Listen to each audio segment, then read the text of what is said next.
Hi guys, I hope mko poa. Karibu tena katika channel ya Storytime na Rebecca. Leo bwana tunaenda Marekani. Tunarudi miaka ya nyuma, miaka 1930 mpaka 60 to 1970.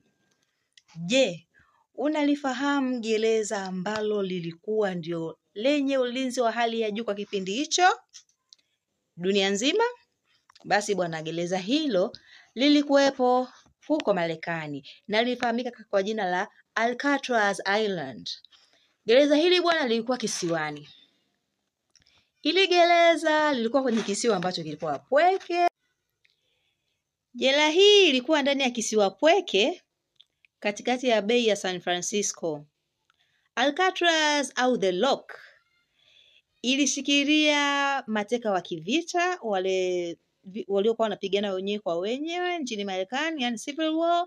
Lakini mnamo mwaka 1934 ilo gereza liliboreshwa na kuwa jela yenye ulinzi mkubwa sana duniani kwa wakati huo, yani hiyo miaka 1930 mpaka 1960 kwenda 70. Na katika gereza hilo walifungwa watu ambao walikuwa ni watukutu kwelikweli. Sio kidogo, watukutu kwelikweli. Wale watu ambao walikuwa wameshafanya matukio makubwa kama ya kuvamia benki, kuiba benki, kubomoa na kuiba kwenye nyumba za watu. Na wale ambao pia walishafungwa na wakafanya majaribio mbalimbali ya kutoroka. Kwa hiyo watu waliokuwa wanapelekwa kwenye gereza hili walikuwa ni watu ambao wameshindikana kweli kweli, watukutu wa watukutu. Na katika gereza hili bwana walifungwa watu hatari kama Al Capone na George Machine Gun Kelly. Pia walikuwa wafungwa walikuwa na historia za matukio tata sana.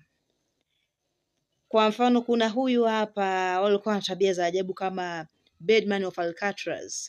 Kwa hiyo ilikuwa ni gereza hatari sana. Na ndio maana lilikuwa kisiwani ili kuweza kupunguza matukio mbalimbali ya kutoroka. Yaani katika gereza hili bwana wanaume takriban 36 walishawahi kujaribu kufanya matukio ya kutaka kutoroka, lakini wengi wao matukio yale yalizimwa na hata wale waliojaribu kutoroka wengi walikamatwa. Ila sasa kuna exceptions bwana. Mzungu anakuambia there are exceptions to the rule. Basi sasa kuna wale vidume wa vidume walikuwepo.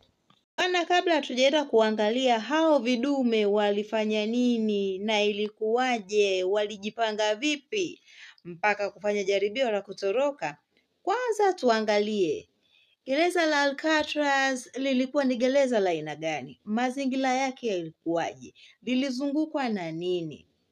Gereza hili kwanza kwenye hiyo miaka 1930, 1940, 50, 60 mpaka 1970 tayari lilikuwa ni gereza la kuogopwa sana. Kwa hiyo liliboreshwa. Hapo katika kuboreshwa kwake waliboresha zile kuta, waliboresha nondo zile ambazo zilikuwa zinatumika kuzuia na pamoja na kujengewa uzio.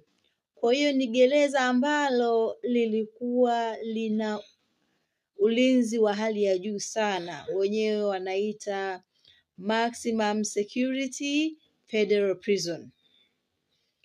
Kwa hiyo bwana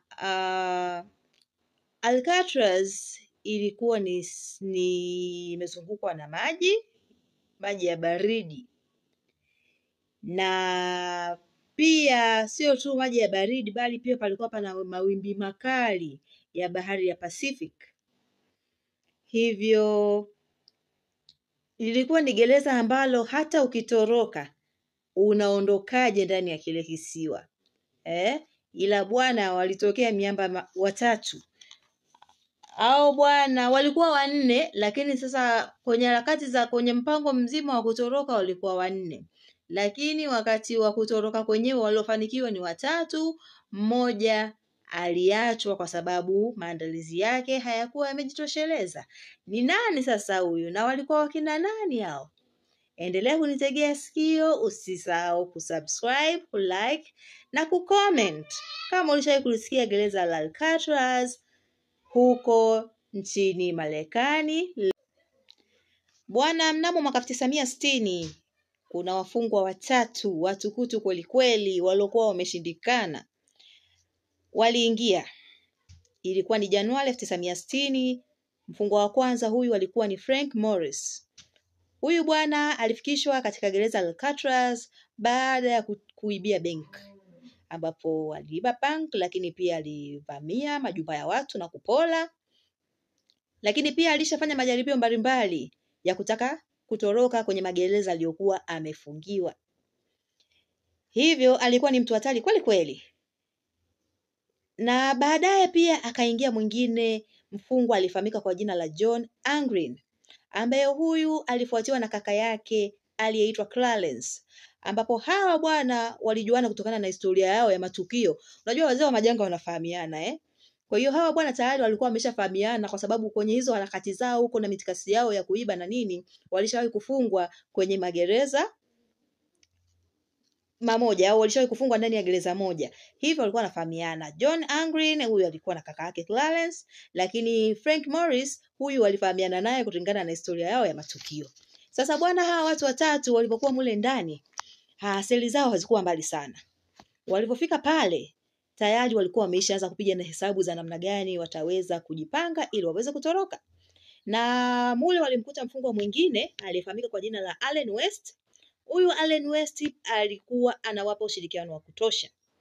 Kwa hiyo hawa watu walitengeneza karakana ya siri ndani ya gereza. Walitengeneza karakana ya siri ndani ya gereza, ambapo waliweza kuiba makoti ya mvua zaidi ya 50. Na sio tu makoti ya mvua pia, bali waliweza pia hata kutengeneza makasia. Kwa hiyo ni follow kwa ajili ya next episode, ambapo tutaweza kuangalia kwa kina who was the mastermind behind that prison break, lakini pia tutaweza kujua nani kati yao walibaki, ili kwa vipi mpaka wakaweza kutoroka na kuwakwepa walinzi hatari wa gereza la Alcatraz Island. Hivyo usisahau kufuatilia tena episode inayofuata.